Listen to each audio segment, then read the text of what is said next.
हज़रत मोहम्मद मुस्तफ़ा सल्लल्लाहु अलैहि वसल्लम ने फ़रमाया, जब जन्नती जन्नत में और दोज़खी दोज़ख में दाखिल हो जाएंगे, अल्लाह पाक फ़रमाएगा, जिसके दिल में राई के दाने के बराबर भी ईमान हो, उसको भी दोज़ख से निकाल लो। तब ऐसे लोग दोज़ख से निकाल लिए जाएंगे और वो जलकर कोयले की तरह सियाह हो चुके होंगे।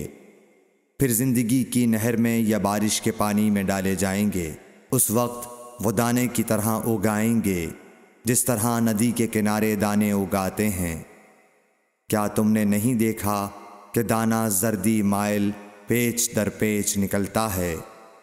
सही बुखारी हदीस नंबर 22।